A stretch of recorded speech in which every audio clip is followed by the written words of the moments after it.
여러분 사랑합니다. 사랑 안 해요?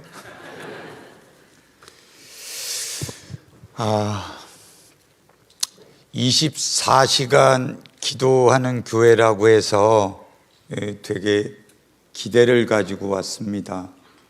그럼 우린 기도를 왜 하죠? 예? 하나님하고 친밀해지기 위해서 우리는 하나님과 관계 때문에 기도를 하죠.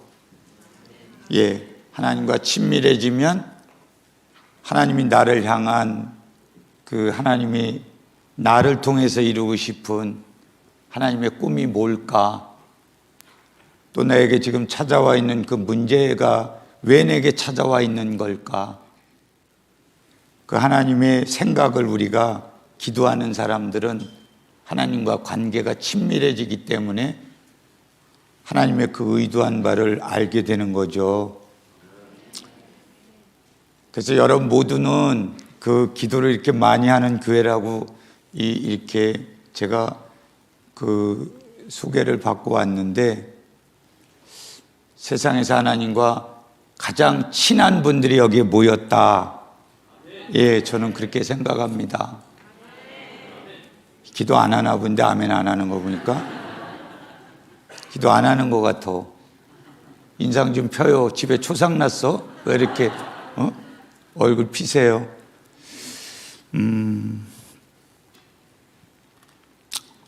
방금 전에 사회자가 저를 소개했던 것처럼 오늘 금요 철야 예배 때 웬 그 마약 중독자들과 함께 이 목회하는 목사를 불렀나 보니까 여기 담임 목사님 인품 있게 생기지도 않았고 중독자들하고 같이 지내서 그런지 아직도 까칠해 보이고, 예, 제가 그렇죠. 네.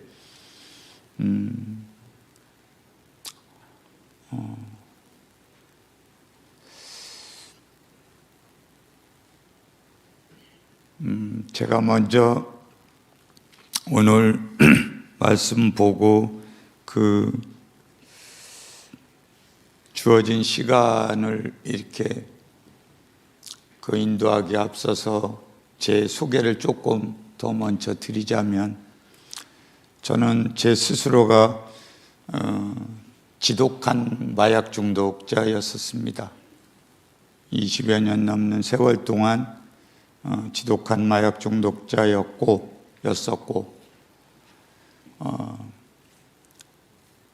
그런 가운데에서 이제 제가 예배인도 하면서 말씀드리겠지만, 세상 가운데 어떠한 방법도 보이질 않고 그 절망 앞에서 하나님이 저를 다시 살 수 있도록 기회를 허락해서 그 새로운 기회와 함께 온 여정이 25년 정도 된 것 같습니다. 오늘 여러분과 만날 수 있도록 이 귀한 자리에 허락하신 하나님께 감사하고, 이런 귀한 자리를 허락한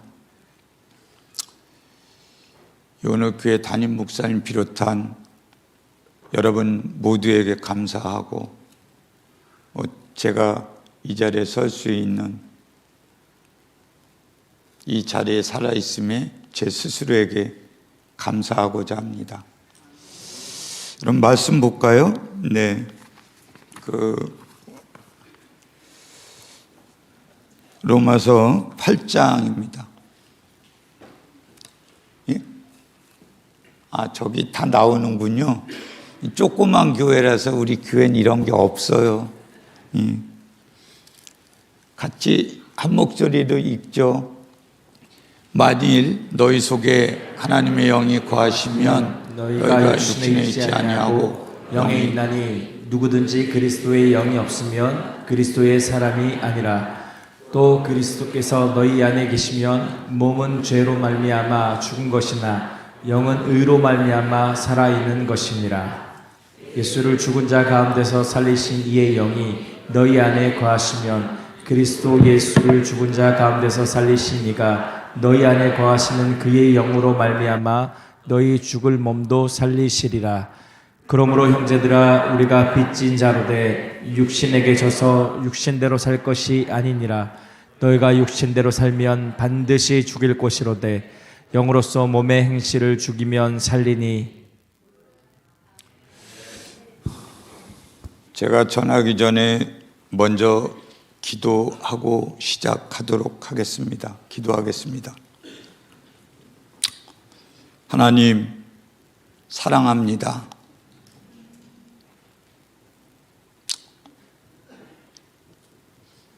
종과 이 자리에 함께하는 저희가 무엇이간데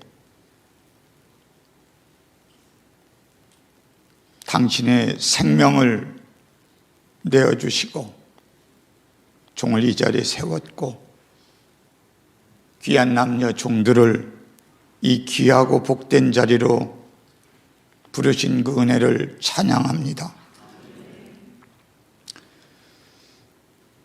종이 두렵고 떨리는 마음으로 이 자리에 섰습니다. 주의 은혜가 아니면 감히 종이 이 자리에 설 수 없었던 자였고, 주의 은혜가 아니면 여기에 모인 우리 모두는 주의 존전에 나올 수 없었던 자들입니다. 하나님 주신 그 은혜를 혹여라도 이 작고 부족한 것이 주의 은혜를 함부로 말하지 않게 하여 주시고, 종에 베푼 그 하나님의 무한 사랑과 그 은혜를 사랑하는 귀한 종들에게 전할 때에 육신의 더럽고 추악한 모습 일절 드러나지 않게 하시고 온전히 주의 아름다운 사랑과 은혜만 드러나게 하시고, 이 속에 주의 뜻을 몰라 기도하러 나온 이 모든 남녀 종들이 오늘 이 시간을 통하여 주의 뜻을, 주의 생각을 주께서 우리 각자를 통해서 이루시고자 하시는 하나님의 그 아름다운 꿈을 발견하는 소망의 시간이 되어질 수 있도록 성령께서 함께 하옵소서. 이 시간 주님께 의탁합니다. 모든 것 주님께서 간섭해 주실 줄 믿사옵고, 이 중 아무 공로 없지만 이 땅의 심판의 날 반드시 다시 오마 약속하신 우리 주 예수 그리스도를 받들어 간절히 기도하옵나이다. 오늘 저한테 이 시간 부탁받았을 때 아무런 제약도 받지 말고 그냥 마음껏 편안하게 여러분과 함께 나누라고 해서 올 때는 그랬습니다. 간증을 해야 되는 거요? 아니면 설교를 해야 되는 겁니까? 뭐를 해야 돼요? 그랬더니 애매모호하게 얘기를 해요, 저한테. 그냥 목사님 마음대로 하세요, 이래. 이게 더 무서운 거예요.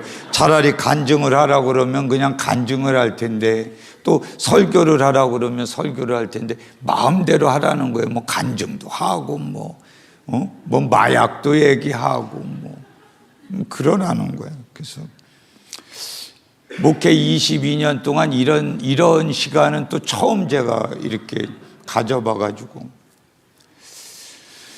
아까 제가 서두에서도 이제 말씀을 드렸지만, 저는 제 스스로가 그 20여 년 아주 지독한 마약 중독자로 살다가 지금 현재는 아까 소개한 대로 인천에 소재한 소망을 나누는 사람들이라는 마약 치료 공동체를 섬긴 지가 2001년도에 세워졌으니까요. 한국 교계도 처음이고,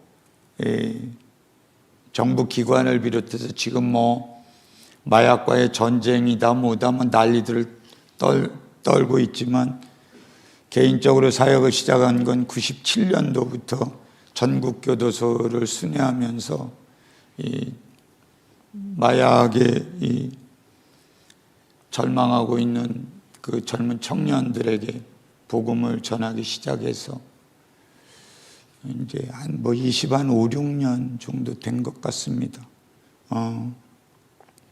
지금 현재 그 저희 공동체의 이제 중독자들은 이제 뭐 한 60여 명 정도 아주 자그마한 그런 치료 공동체를 섬기고 있는데, 저희 이제 공동체 같은 경우는 여기 또 일반 교회들처럼 숫자가 어떤 숫자적인 부흥이 많이 되면 안 되는 교회예요, 사실은. 그렇지 않습니까? 아까 사회자께서 막 부흥하게 해달라고 기도하는데 전 그런 기도 못해요. 중독자 많이 모여오게 해주세요, 이름. 심지어는 복음을 전하는 그 녀석들이 니들 암덩어리야 이놈의 새끼들아, 이렇게 이제 제가 말할 정도로 그렇게 이제 목회가 뭔 줄도 모르고, 하나님이 막 섞어서 하라니까 논리 없이 해도 되죠? 예? 예, 간증도 좀 하고 메시지도 중간에 전하고 이렇게 할게요. 예? 나 긴장했니? 오늘 긴장했어, 약간. 내가 이거보다 훨씬 큰 강단에 서보고 그랬는데 오늘 약간 긴장해 지금.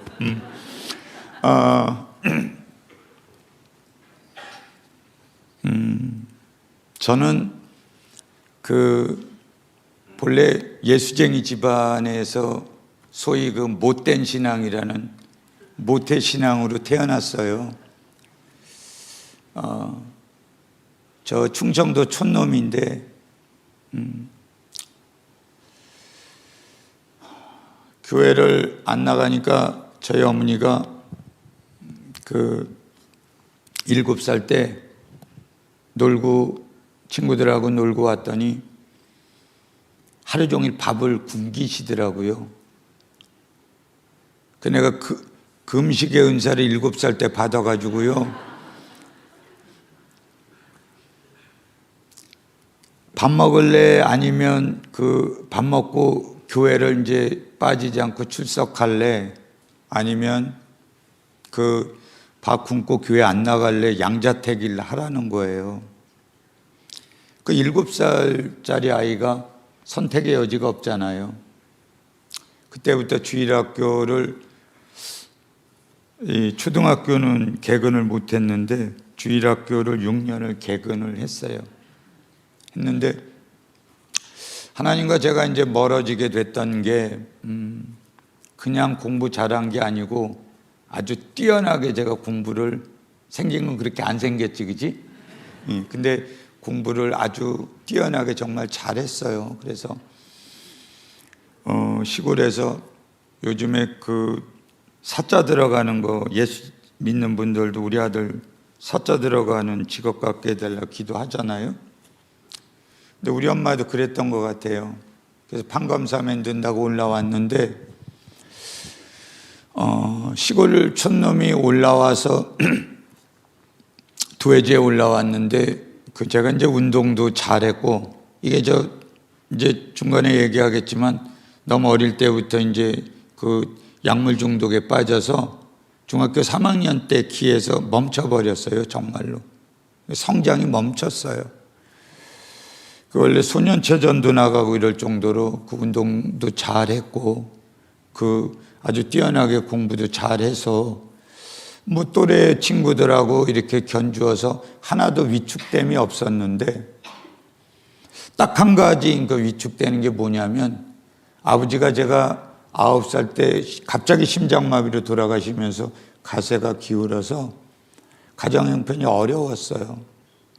그러니까 친구들하고 비교하면서 우리 집이 가난한 게 왜 이렇게 창피한지 항상 움츠러 있었어요. 근데 이제 신체적인 조건이나 하나 친구들과 또래들과 견주어서 뒤처지는 게 없다 보니까 외적으로는 아무 문제 없는 것처럼 당당한 척 했지만 이내 그 마음속에 늘 외로움과 이 고독한 고립감이 그 어린아이에게 있었던 것 같아요. 친구들하고 이제 그 비교를 하면서 우연히 이제 가출을 하게 됐더니 그 본드를 해보래요. 안 춥다고, 그러니까 이렇게 겨울에 이제 집을 나갔는데 방황하다가 그랬더니 본드를 하니까 여러분들 여기 주위에 보면 여러분 자녀들 중에도 혹시 있을 수 있어서 잘 이렇게 들어주셨으면 좋겠어요. 이웃에라도. 근데 그때 제가 그 본드를 처음에 시작을 했었던 그 어떤 계기, 그 어떤 동기는 외형적으로 볼 때 공부도 아주 뛰어나게 잘했고 운동도 잘했고 외적인 거로 볼 때는 전혀 문제가 없는 아이였어요. 그런데 좀 전에 말씀을 드린 것처럼 친구들과 비교하면서 오는 이 어린 청소년 때의 신목사의 내면은 너무너무 공허하고 혼자라는 고립감에 사로잡혀 있었던 것 같아요. 그래서 그 본드를 시작을 했는데 엄청난 고립감에 있을 때에 느끼지 못하는 다른 어떤 환상의 세계 속으로 그냥 진입을 하게 되니까 당시에 저한테 외롭고 공허하고 그런 어떤 내면의 고립감에서 가장 좋은 친구가 본드였어요. 그래서 눈을 뜨면 그 본드를 붙잡고 해가 떨어질 때까지 눈 떠 있을 때 하루 종일 본드만 했어요.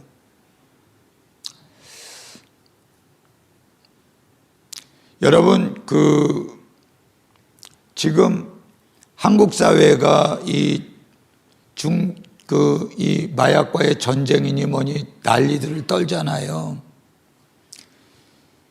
근데 제가 이 대목에서 여러분한테 어떤 중독의 이해를 돕고 말씀을 드리겠지만 절대적으로 복음이 필요한 그런 대상들이기 때문에 여러분들이 뭔가 거기에 대한 어떤 이해 폭을 여러분들이 넓혔으면 하는 측면에서 말씀을 드리는 건데, 중독은 여러분 영적인 공허함에서 오는 외로움의 병입니다.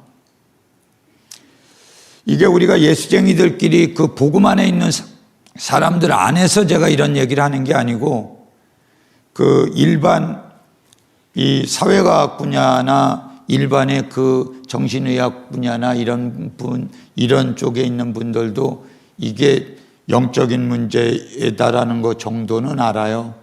이 얘기는 뭐냐면 어떤 일탈의 그런 현상들로 이 문제를 보시면 안 된다는 거예요.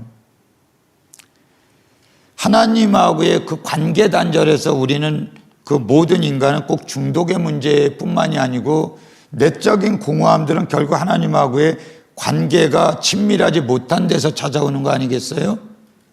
여러분, 여기 오늘 기도 왜 하러 오신 거죠? 아까 제가 서론에서도 얘기를 했지만 하나님과의 이 성령으로 인해서 관계 단절됐던 게 회복되고 회복된 하나님의 관계가 좀 더 친밀해지기 위해서 우리는 기도하는 거 아닌가요? 맞지 않나요? 섞으라 그러니까 막 왔다 갔다 섞는데,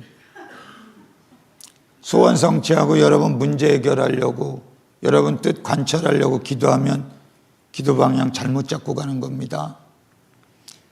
하나님하고 관계가 친밀함으로 가야 됩니다.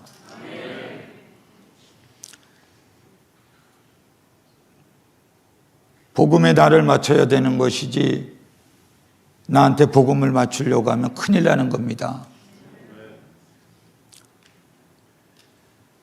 관계가 그 단절되었던 것에서 시작된 이 그 공허함이 저를 끝없이 이 가공된 그 환희의 세계로 이 약물이라는 것이 저를 이끌어가기 시작을 했어요. 그러니까 그때부터 그 시작된 약물은 무려 20년을 계속하면서 저는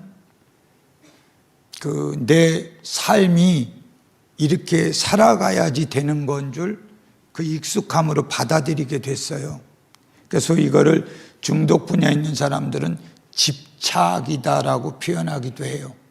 저는 그 약이라는 것에 대해서 집착하기 시작하면서 이 약을 하게 되니까 처음에는 엄청난 환희를 나한테 가져다 주어서 제가 마약을 처음 하면서 이런 거 못 해보고 이제 성인 마약을 하면서 점차적으로 발전해서 소위 여러분들이 알고 있는 그 필로폰이라는 그 성인 마약을 하면서는 이런 거 못 해보고 죽는 그대들은 불쌍한 사람들이다. 정말로 그렇게 생각을 했어요.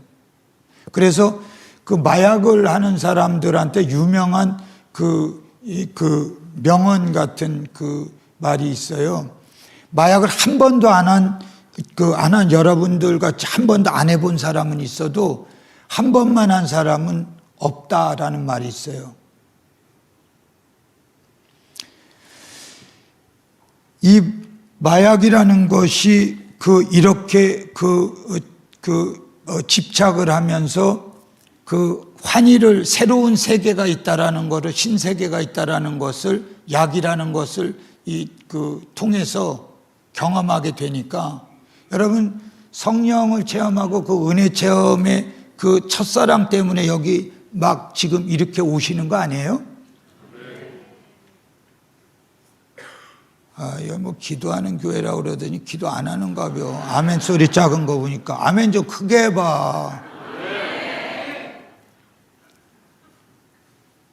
그런 거 아니요? 뭐가 아멘이야? 그런 거 아니요 그랬는데.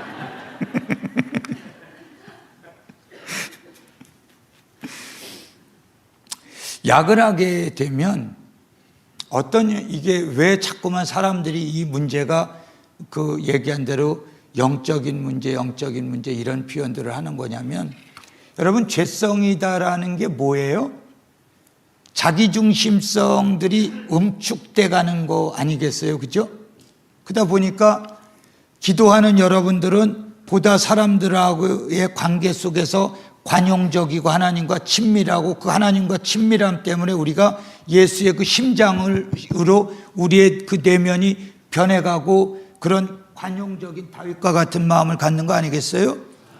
근데 자기중심성은 자꾸만 그게 응축되다 보면 사람하고의 관계들이 관용적이다기보다는 자기중심적 사고에서 판단하고 그 사람들을 정죄하고 그러면서 하나님도 자기가 필요한데 우리가 하나님 은혜의 도구가 되고 뭐 날마다 입으로 하나님 영광 돌린다라고 그러는데 결국은 하나님을 이용해서 내 영광을 드러내려고 하고 내 존재감을 드러내려고 하는 게 이게 다 영적인 범죄잖아요, 사실. 근데 우리가 이것을 범죄인지도 모르고 자꾸 놓치는 거 아니겠어요? 자기 중심성으로 응축되다 보면 자꾸 내 존재감 드러내고 그래서 우리 아들 출세하기를 새벽 기도 맨날 와서 기도하고 우리 아들이 하나님과 더 친밀해지고 사랑하기를 기도하기보다는 자꾸만 우리 아들 출세하기 바라고 사업 떼부자 되기를 바라고 이런 기도를 우리가 자꾸 하고 있지 않습니까? 야, 다 아는 건데 네가 자꾸 얘기하니까 내 마음 꿀꿀해진다고 지금 그러는 거예요?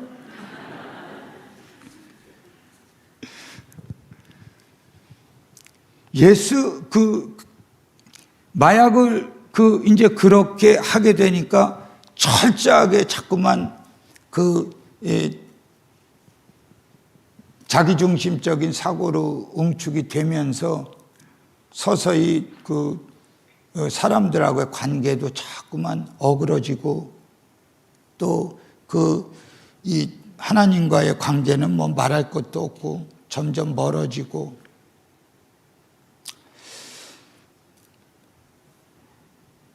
그러다 보니까 제가 그것을 익숙함으로 받아들이면서 그렇게 계속 살 수밖에 없었죠. 근데 이제 저희 어머니가 뭐 재작년에 돌아가셨지만, 그분이 제가 마약을 하니까 늘 그렇게 말씀을 하셨어요. 너 하나님 은혜 받아야지, 아평 끊어 이놈의 새끼야. 그러고.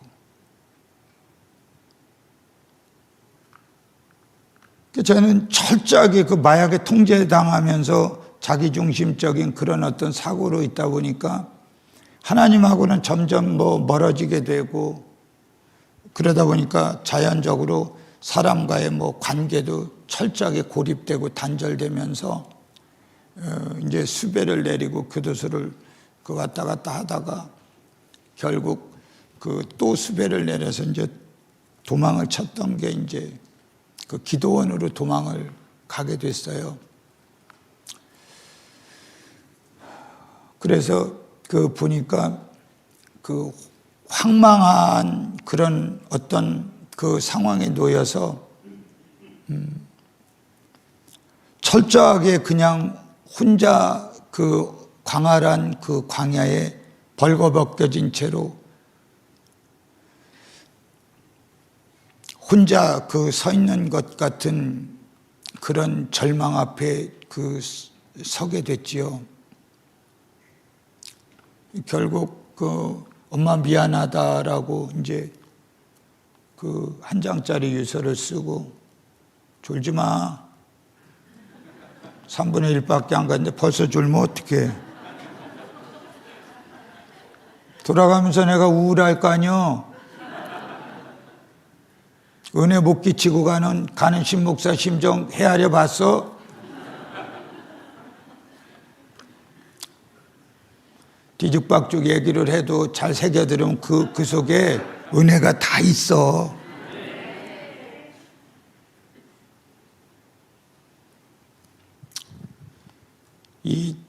그냥 하는 소리가 아니고 제 자체가 정말 하나님 은혜가 아니면 여러분 이 자리에 못 섰습니다.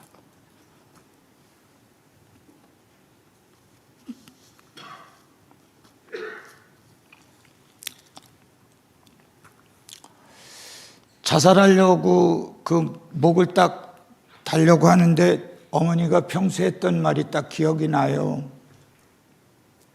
너 이놈의 새끼야, 하나님 은혜 받아야지 아평 끊는다고 했던 말이 목을 딱 매달라고 그러는데,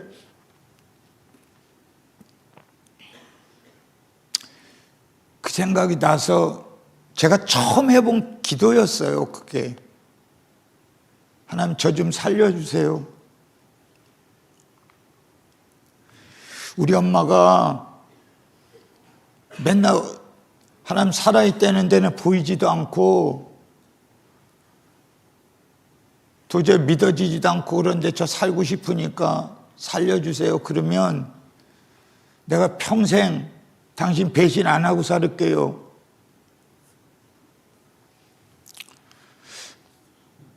제가 여러분에게 이렇게 가볍게 얘기하지만 그때 저의 그 기도는 정말 절규였고 너무너무 절박함 속에서 고백하는 기도였어요. 그때 여러분 모두가 받은 그 성령의 불을 받고 8시간을 땅바닥에서 울다가 웃다가는 8시간을 밤새도록 땅바닥에서 뒹굴면서 울고불고 아침에 눈을 떠서 새벽 여명이 비춰오는데 그 나뭇잎이 막 흔들리는 걸 보는데 그게 그렇게 아름다울 수가 없는 거예요. 하나님이 나를 위로하시는구나. 엄마 박수 쳐야 돼, 이럴 때는.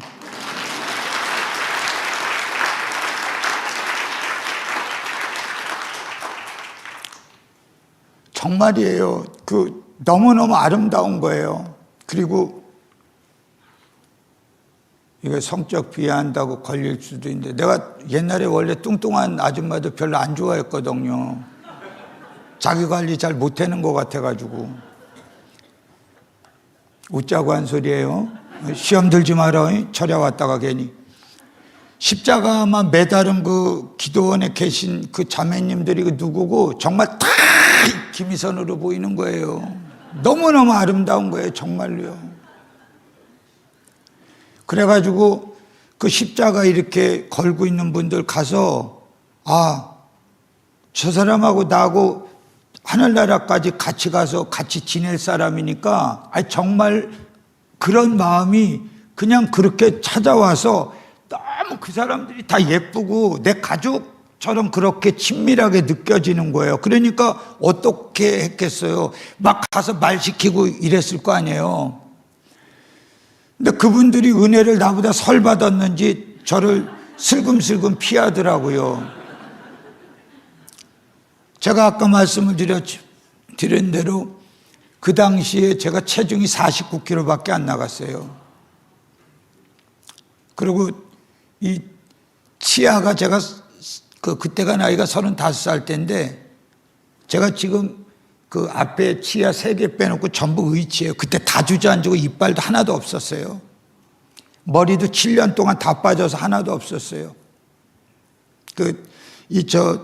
약을 하면서 이제 이 모근 쪽으로다가 열이 계속 올라오고 그래서 뭐 그랬다는데, 어쨌든 그 몰골이 그 손가락도 하나 없지 뭐 이러니까 나완전에서 그 탈출한 사람처럼 이 농이 아니고 슬금슬금 피할 정도로 그 저를 보고 이상한 사람처럼 보는 거예요. 그렇지 않겠어요? 사도 바울처럼 성령 받지 않았으면 나를 보면 그랬을 것 같아. 내가 봐도. 그렇지 않겠어? 이빨 다 주저앉았지 뭐. 그런데 막 친밀한 척 하니까 그 저를 보면서 어땠겠어요? 근데 내려왔더니 가족들조차도 너 괜찮냐고, 너 혹시 저 악심 받은 거 아니냐고. 진짜 그래. 우리 엄마가 너 괜찮니? 내가 계속 희죽희죽 웃으니까. 은혜 받으면 자꾸 웃잖아. 집에 초상났어. 왜 이렇게 인상을 쓰고 있어 그래. 여기 와가지고 은혜 받으면 웃잖아요. 기쁘니까. 아멘 아닙니까? 그래서 막 웃고 희죽거리니까 진짜로 너 괜찮냐고 그러는 거예요. 그리고 주위에서는 소문이 처음에 나기를, 용원이 제가 마약 너무 많이 해가지고 정신이 잘못됐다고 진짜 소문이 그렇게 나는 거예요. 그래서 저는 뭐 목회를 하려고 처음에 했던 건 아니고, 저는 그냥 너무 그 성령을 받고 나니까 정말 너무 좋아가지고, 나같이 절망하고 있는 사람들한테 이렇게 좋은 그 예수를 내가 좀 전해야 되겠다. 그래서 그때부터 그냥 성경책 끼고 그 길바닥 나가서 노방전도를 막 했어요. 5분짜리 간증을 했어요. 여러분, 저는 20년 마약 중독자예요. 근데 하나님이 저를 갖다 살려줬어요. 그게 제가 하는 복음의 전부였어. 뭐 성경도 잘 모르고 이제 막 그러니까요. 그래서 좀 더 내가 예수님을 잘 전하려면 그 하나님의 성품에 대한 이해도 좀 내가 신학 공부를 해가지고 잘 전해야 되겠다. 그런 마음에서 이제 학교를 간 거예요. 신학교를 갔는데 갑자기 내가 하나님이 나를 갖다가 하나님 백성을 삼아서 부른 건 알겠는데, 하나님이 나를 통해서 하고 싶은 하나님의 꿈이 뭔가가 궁금해지기 시작했어. 그래서 그 신학교 1학년을 마치고 장기금식으로 올라갔어요. 그 제목 가지고, 하나님 저를 부르신 건 알겠는데 도대체가 나를 불러서 주의 백성 삼아서 하나님이 나를 통해서 하시고자 하는 하나님 그 꿈이 뭔지 난 너무너무 궁금해요. 그걸 뭐 소명이라고 그러든가 그러대. 좌우당간 뭐 그걸 알고 싶었어 내가. 그래가지고 갔더니 이런 얘기해도 이 교회는 신비주의자고는 나 이상하게 안 보죠. 영계가 널려가지고 입신도 막 들어가고 그런 거요. 그러고 나서 그 이 사역을 그때 깨닫게 됐는데, 제가 아까도 우리 여기 저 선교사님하고 여 목사님 모시고 같이 이제 셋이 식사하면서 잠깐 그런 얘기를 했지만, 정말로 그런 어떤 꿈을 발견하고 깨닫기 전에는 제가 마약 때문에 왜 자살하려고 이제 그랬을 만큼 너무너무 끔찍하고 마약에 맞자도 꺼내기가 정말 전 싫었었어요. 그래서 아이들 사역을 해야 되겠다라고 이제 아이들에게 복음을 전해야 되겠다라는 생각을 어렴풋이 해서 여기 가까운 지금은 이제 개발이 됐던 데 보니까 저기 판자촌 마을 예전에 마천동 그쪽이 좀 열악한 곳이었었잖아요. 거기 가서 저 같은 아이들에게 그 복음을 전하고 같이 먹고 마시고 뒹굴고 그렇게 그 복음을 전해야 되겠다. 뭐 목회를 해야 되겠다. 뭐를 해야 되겠다. 그런 생각은 할 겨를도 없었고 하지도 않았어요. 그냥 내가 거듭나서 그냥 이 새로운 삶을 살아가고 있는 이 자체가 믿어지지 않았고, 신학교를 다니면서 제가 한 1년 넘도록 허벅지를 꼬집으면서 학교를 다녔어요. 내가 정말로 예수 믿고 신학교 다니는 게 정말 믿어지지가 않아가지고요. 그러던 와중에 제가 이제 그 금식을 올라가서 그 하나님이 주신 그 꿈을 깨닫게 된 거예요. 그래서 이 사역을 이제 그때부터 시작을 하게 됐는데, 그러면서 이제 97년도부터 전국에 있는 교도소에 마약 재소자들을 만나고 다녔죠. 이제 뭐 아까 여기 우리 곽성 교사님하고도 웃으면서 저기 총괄 목사님께도 그런 얘기를 했는데, 여러분들은 저를 처음 보지만 우리나라의 마약 실형전과 3범 이상 된 마약 중독자들은 저를 다 압니다. 제가 이제 교도소 안에서 늘 만나왔기 때문에요. 그래서 복음을 교도소 안에서 이제 전하기 시작하다가, 목회니 뭐 이런 것들을 뭐 제가 이렇게 해야 되겠다, 뭐 해야 되겠다, 이제 그런 생각은 하지 않았고, 출소한 분들이 교도소에서 나와서 저한테 자꾸 연락을 하는 거예요. 그래가지고 제가 37에 이제 결혼 안 하려고 하다가 못한 거죠. 참 안 한다고 보다는. 뭐 마약을 계속 하고 다녔는데, 정신 500년 나가기 전에 누가 나한테 시집 오겠다고 그랬어? 우리 마누라는 정신 500년 나간 여자요. 나한테 시집 왔거든. 결혼을 해서 출소한 분들이 하나둘씩 찾아와서 그냥 뭐 목회니 뭐니 이런 것도 없이 그냥 출소한 분들 8분을 처음에 데리고 자그마한 빌라에서 신접살림을 같이 시작을 했어요. 그래서 그게 이제 저희 공동체의 시작이 거기서부터 시작이 됐어요. 그때 제가 깨달았지요. 하나님의 일은 우리가 의도하고 계획한 대로 되는 것이 아니라 성령의 은혜로 되어지는 것이지, 우리의 뜻대로 우리의 의도한 대로 되지 않는다는 것을 제 어떤 사역의 여정 안에서 저는 깨닫게 됐어요. 그래서 자꾸 모여드니까 사람은 많아지는데, 이 먹고 마시는 문제가 또 현실적인 문제인데 그것을 우리가 간과할 수가 없지 않습니까? 그래서 사람들을 모아서 떡공장을 만들고 순댓집을 열고 그랬는데, 결국은 다 망해버렸어요. 제가 떡공장만 4번을 문을 닫았는데 참 희한해요. 그죠? 보면 떡공장 이름도 보리떡 5개였거든.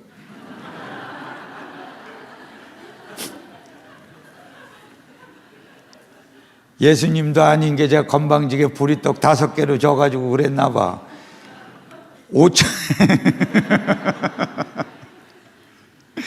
5천 명의 마약 중독자들을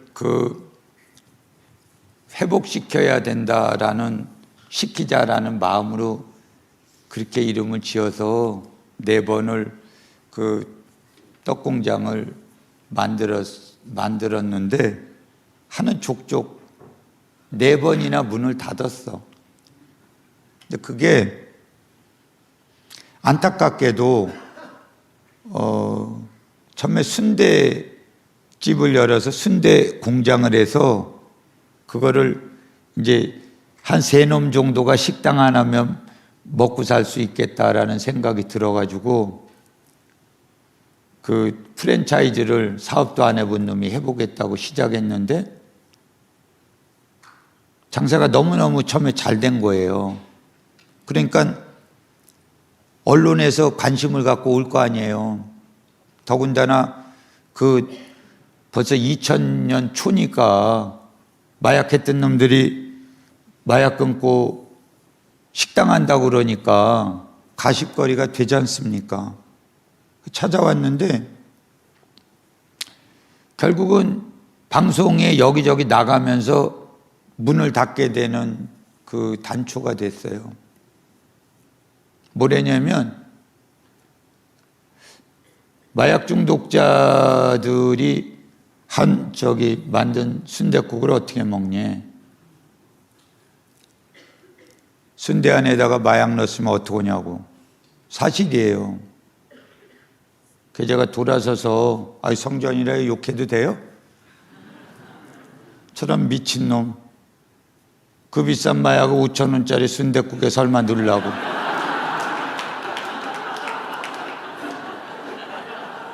맞잖아, 그지? 그 미친놈 맞잖아요. 아니 그 비싼 마약을 5,000원짜리 순댓국에 넣는다고 안 먹겠다고 실제로 그래서 문을 닫았어요. 여러분 부탁드려요.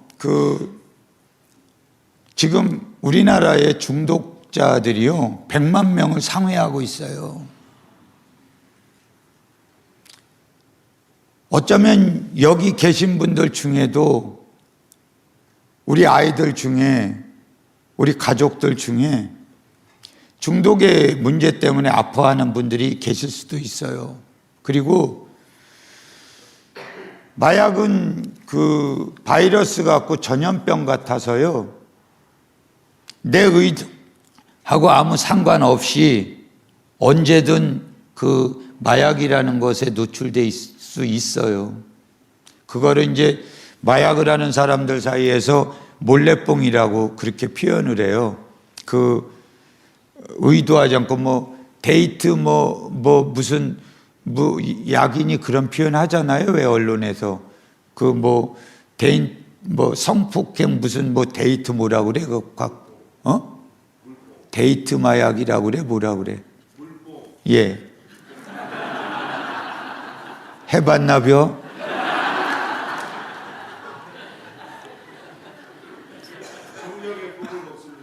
예?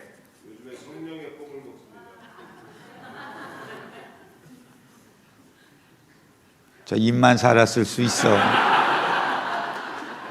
지가 저렇게 말하면 난 할 말이 없어지잖아.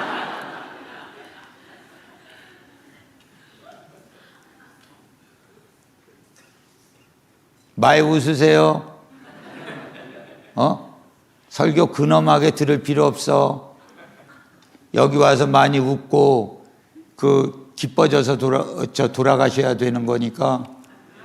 예, 제가 오늘 하는 얘기 두서없이 이런저런 얘기도 여러분들이 이 속에서 다시 한번 꼭 마약은 아니지만 절망 속에 있고 그 아픔 속에 있어도 우리에게 희망이 있지 않습니까? 소망이 있잖아요. 은혜보다 더 세상에 강력한 힘은 없는 거니까요. 그래서 문을 닫고 엄청난 그 어려움들을 겪으면서 뭐 집도 경매를 당하고 그런 일들을 계속 반복하면서도 내 소명이 여기까지인가 보다라고 닫을만 하면 사람을 꼭 붙여갖고 다시 문을 열게 해놓은 거야. 그래갖고 4번을 열은 거예요. 하나님 뭐 약 올리는 것도 아니고, 그리고 딱 필요한 만큼만 줘. 근데 그게 은혜야. 넘치게 주면 처음엔 감사해도 우연으로 내 수단으로 만들었다라고 착각해. 인간들이 그래. 딱 맞게 줘야 돼. 그러니까 꼼짝달싹 못하게 성령이 했다라는 거 승복할 수밖에 없는 거야. 그러니까 문을 진짜로 닫을만 하면요, 이제는 여기까지인가 보다 내 사명이. 그러고 멈추려고 그러면 또 사람을 붙여. 근데 딱 그만큼만 또 줘. 그럼 또 문 닫으면 또 그래. 그렇게 코가 껴갖고 내가 25년을 왔네요. 근데 사람들이 그렇게 해서 이제 모여들기 시작하는데,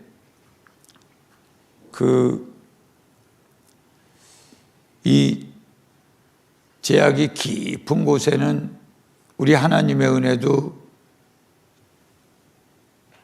거기에 상응하는 뜨거운 은혜로 함께 하시지 않습니까? 중독자들이 예배 중에 이 교회에서 일어나는 성령의 역사들이 그 자그마한 공간 속에서 그 집에서 모였던 사람들이 작은 공간에서 모여서 예배하는데 훌떡훌떡 다 뒤집어지기 시작하는데, 초창기 때 제가 그 설립을 20명이서 설립을 해서 지금 이제 2명 남고 다 이제 각자의 고향들로 다 가요. 저희 교회는 아까도 말씀을 드렸지만 이렇게 정착하는 교회가 아니에요. 전국 교도소에서 이렇게 왔다가 뭐 그 성령 받고 거듭나면 그 부산으로 가고 대구로 가고 울산으로 가고 이제 각자 동네를 보내요. 그래서 지금 이제 현재 거기에 이제 그 성령 받기 그 대기조들이 지금 이제 한 60여 명 성령 받으려고 이제 거기 대기하고 있는 거예요.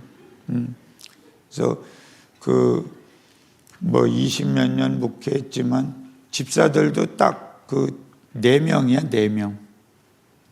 근데 천하무적 같은 집사들을 스텝으로 제가 세워놔서 그들이 이제 교회를 지탱하는 기둥이 돼서 그들의 이제 울타리를 만들어주고, 삼촌이고 아버지고 이제 엄마 같은 역할을 이렇게 하고 있는데, 여러분 제가 그 하나님 만나기 전에 마약은 그 내가 자살을 생각할 만큼 그게 저주고 그 나병을 걸린 것처럼 천형을 만난 재앙 가운데 있다라고 생각을 했는데요. 성령을 받고 나니까 그게 축복이었어요.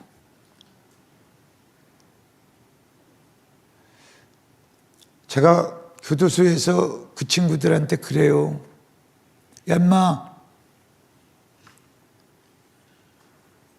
마약이 세상의 의술로 학문으로 안 된다고, 평생 못 끊는다라고 절망을 얘기하지만 나를 봐라. 내 의지로 아무것도 한 거 없는데 성령 받으니까 빛이 들어오니까 어둠이 사라지듯 마약이 끊어지더라. 박수 쳐 이럴 때.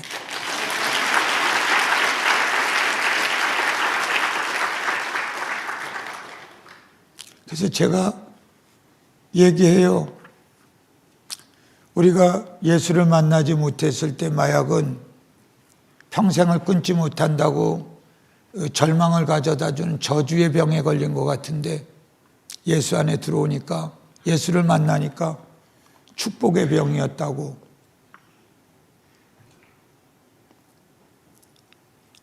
마약 안 했으면은, 죄송해, 내가 원래 그 목사를 직업이라고 말하는 사람 아닌데 내가 웃자고 하는 소리야. 마약 안 했으면 직업도 없을 뻔했어 내가. 폼나잖아 목사, 마약으로. 하나님, 우리 하나님이 이런 하나님이잖아요. 이렇게 멋쟁이 하나님이시잖아요. 내가 하나님 안에 있으면, 아까도 말씀드렸지만, 여러분 그 피로를 관철시키려고 발버둥 치지 마세요. 기도를 하나님한테 끊임없이 여러분 물으셔야 해요.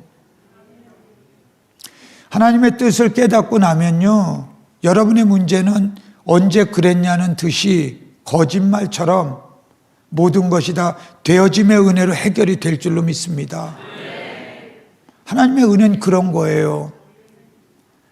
성령을 체험해서 내가 거듭남의 새로운 삶을, 그 여정을 시작하니까, 제가 방금 전에 말씀을 드린 것처럼 감히 저 같은 게 어찌 복음 전도자로 여러분 앞에 감히 설 수가 있었을 것이며, 세상적인 거요 다 주어지더라고요.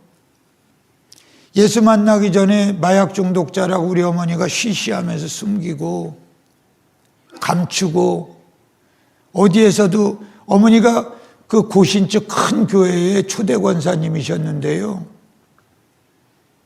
40년 섬기는 동안 700명을 전도를 하셨어요. 이북로 있는데. 근데 교회 제일 어른인데도 자기 막내 아들이 마약 중독자라는 얘기를 교회 안에서 못 하신 거야. 여러분, 교회는요, 쓰레기통 같은 역할을 해야 돼요. 여러분 아픈 거를 여기에서 다 쏟아낼 수 없으면 이거는 생명이 없는 교회입니다. 내 아픈 거, 내 치부, 나의 부끄러운 거,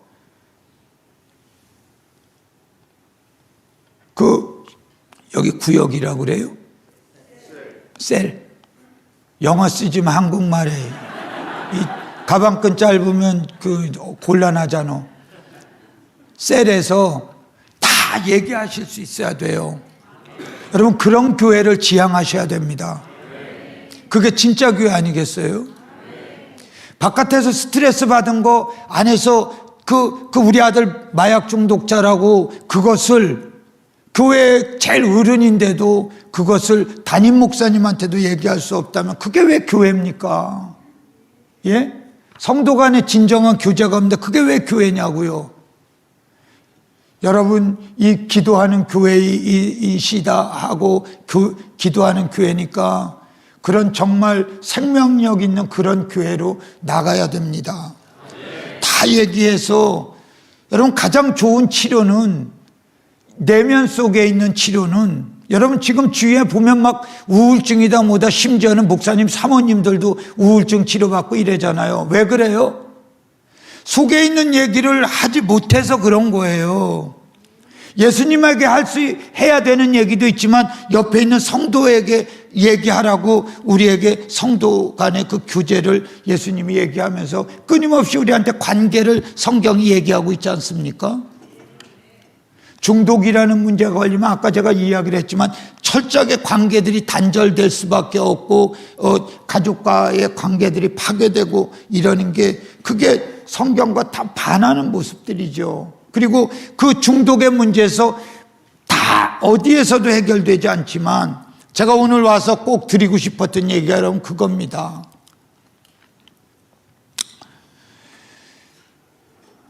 우리나라에서 제일 큰 교회 목사님이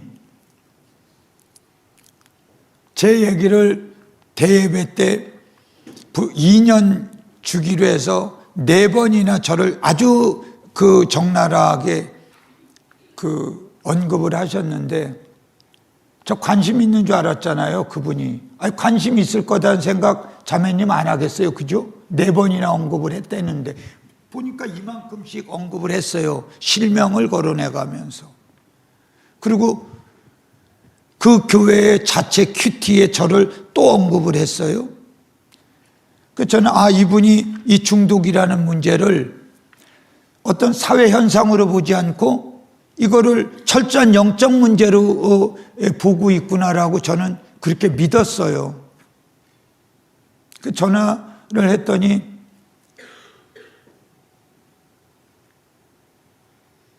텔레비에 이렇게 기독교 방송에 설교할 땐 그렇게 근엄한 목사님이 예 그러더라고요. 이분이 직업을 이방으로 바꿨나 내가 그랬어요.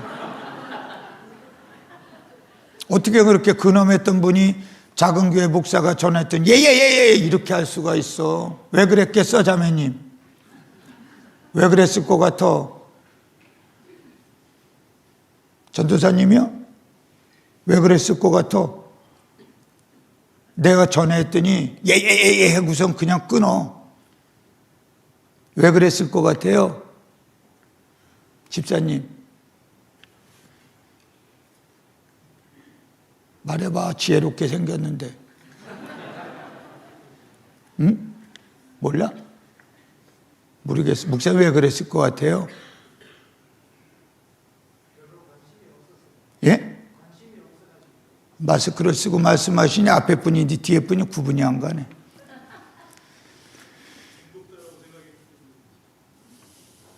저를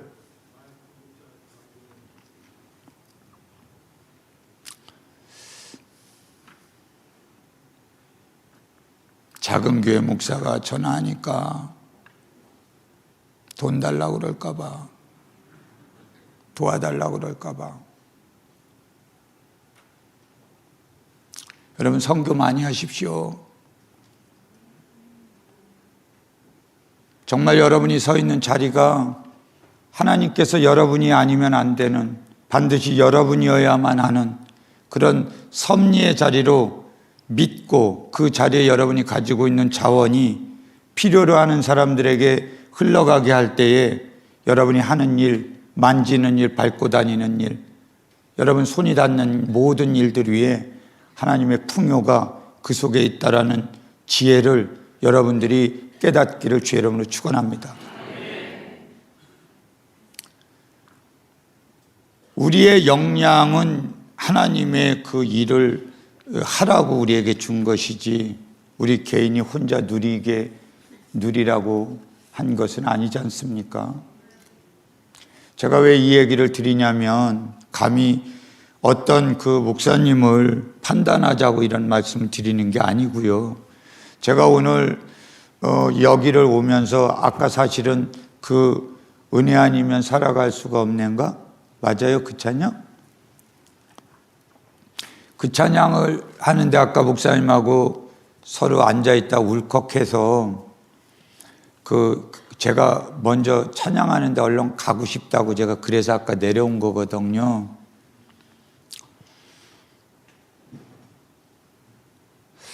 이 교회가 그 마약 중독자들을 그 대상으로 하는 사역, 그리고 과거 마약 중독자였던 신용훈 목사를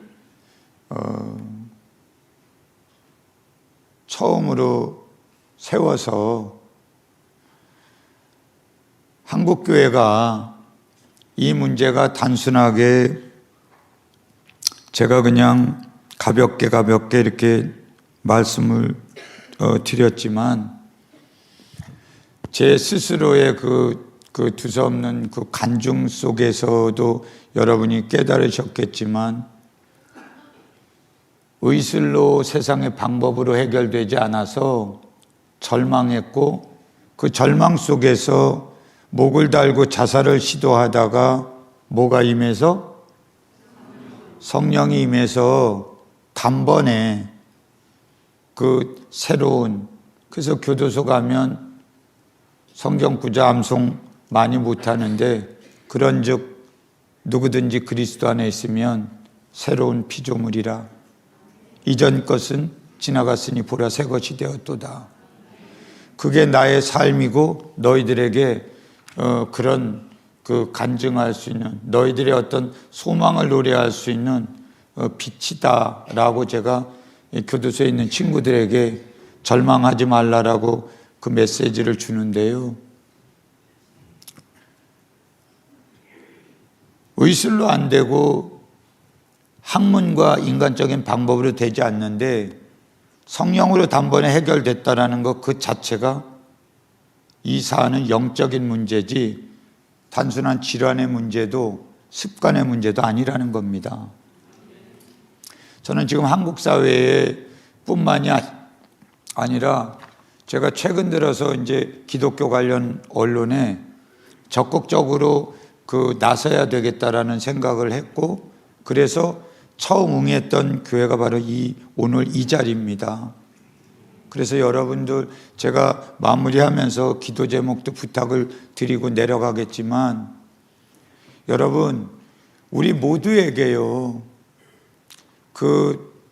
서구 유럽도 그렇고 전 세계가 지금 마약과의 전쟁 내지는 마약으로 몸살을 앓고 있습니다. 아까 얘기한 대로 여러분 제가 저주성 발언을 하는 게 아니고요. 언제 우리 아이가, 우리 가족이 언제 영적인 마약이라는 전염병에 노출될지 우리는 아무도 알 수 없습니다.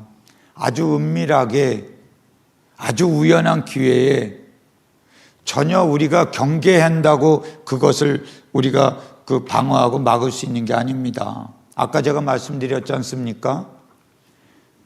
마약을 한 번 하고 한 번도 안 한 사람은 있어도 한 번만 한 사람은 없다라고 할 정도로 여러분이 상상하는 것보다 훨씬 가공된 그런 환희가 마약에 있기 때문에 인류가 태동하면서부터 마약은 인간과 뗄래야 뗄 수 없는 문제로 같이 왔습니다. 그리고 그 마약은 단순한 자기중심성이라는 그런 어떤 신앙인들만이 동의할 수 있는 그런 죄성에 기인한 그런 내면의 응축의 상태를 생산하는 것이 아니라, 마약을 하게 되면 음란과 사람들과의 관계를 파괴하고 가정을 해체시키고 경제적인 파산의 문제를 가져오고 철저하게 고립되게 만들고 그 속에 온갖 음란이 난무하고, 하나님의 사람들이 배격해야지 될 어둠들이 가져다주는 유혹과 미혹의 영으로부터 발현되는 그런 모든 현상들이 마약이라는 사안 속에 다 함의되어 있다라는 거예요. 여러분, 우리가 이 문제에 대해서 방기하고 이것을 절대로 우리가 외면하면 안 됩니다. 한국교회는 제안하건대, 제가 아까 큰 교회 목사님한테 찾아가서 그만큼의 한국교회의 영향력이 있기 때문에 전 그분에게 선교비 달라고 가려고 했던 게 아닙니다.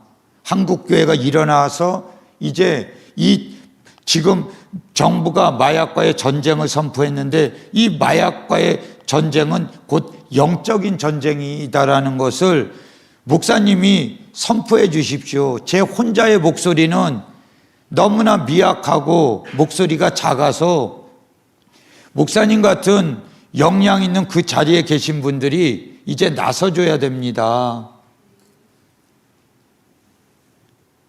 하나님의 자녀인 우리 모두에게 보편적 지상명령이 뭐죠? 세상의 빛과 소금이 되라고 하는 보편적 지상명령을 우리는 부여받았지 않습니까? 근데 정신의학 분야나 심리학 분야에서 한계를 만나서 사회과학이라는 학문적 영역 속에서도, 정신의학 속에서도 이것은 영적인 문제다라는 것을 그들이 공공연히 얘기합니다. 이게 의술로 안 되고 심리학으로 안 돼서 이 영적인 문제다라는 얘기를 하는 것은 영의 사람들인 현재적 복음의 능력을 갖고 있는 그대들이 100만 명이 상회하는 그 아우성치는 이 중독의 문제를 너희가 들어와서 해결해 달라고 니들이 그렇게 말하는 그 복음의 능력으로 그 성령으로 이 문제를 해결해 달라고 우리가 세상을 향해서 빛과 소금으로 나아가는 것이 아니라 저들이 우리를 소환해서 우리에게 소망을 주고 절망하고 있는 사람들에게 희망을 불어넣어주는 그 일을 너희들이 해주기를 원한다라고 세상이 우리를 부르고 있음에도 우리가 이것을 방기한다면 이것은 그야말로 영적인 직무유기고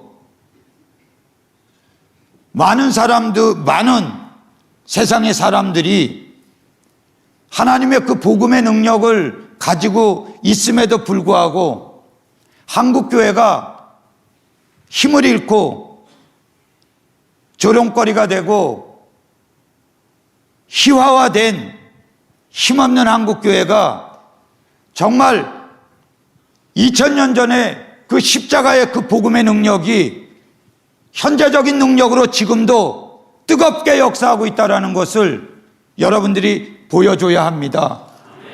그래, 그것이 한국교회를 다시 힘있는 교회로 생명 있는 교회로 세우는 그런 시작점이 될 수 있다는 것, 그것을 오늘 여러분이 있는 이 교회에서부터 그런 성령의 바람을 일으키고 한국 사회의 이 영적인 문제를 이 교회에 있는 청년들과 여러분들이 거저 우리만의 리그를 위해서 기도하는 것이 아니라 그냥 교회 자리에 넘쳐나는 성도의 수를 위해서 우리가 기도하는 것이 아니라 실제적으로 우리가 하나님의 일을 해야 됩니다.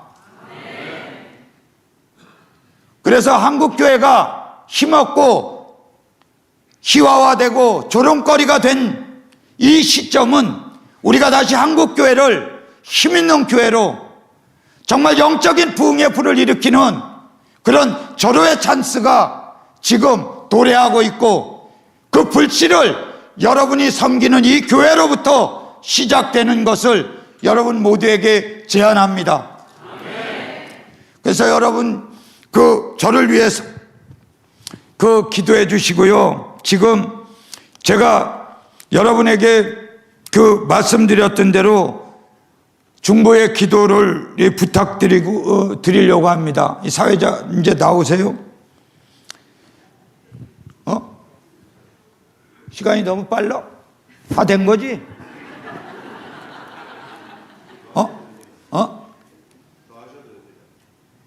야, 엔딩 하려고 그러는데 그냥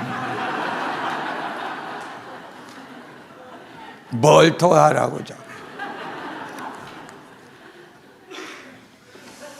여러분 은혜롭지 않았어도 애써 정말로 여러분들이 여러분 각자의 하나님의 뜻을 묻고자 이 자리에 귀한 자리로 나오셨는데요.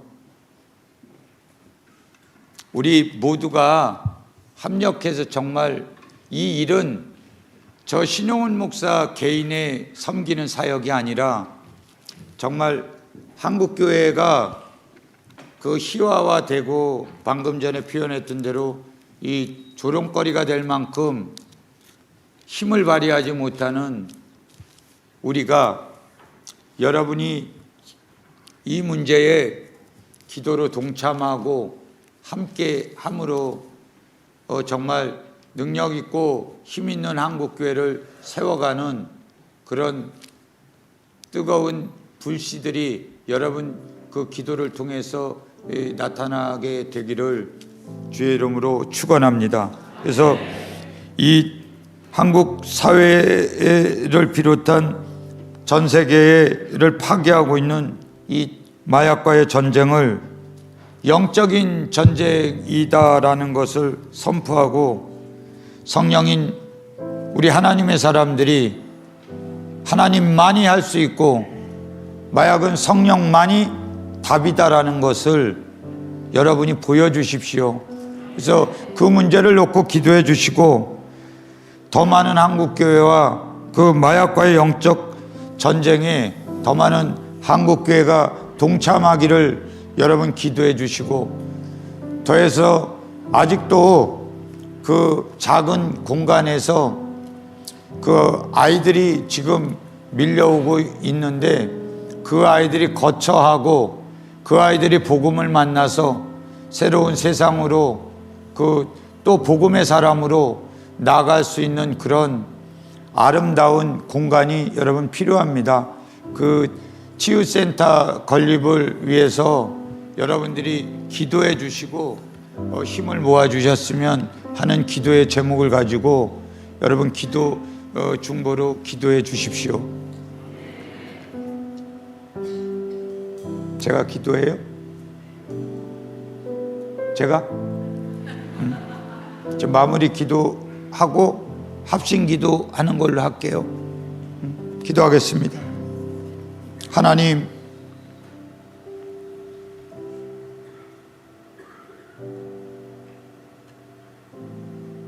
세상의 방법으로 되지 않지만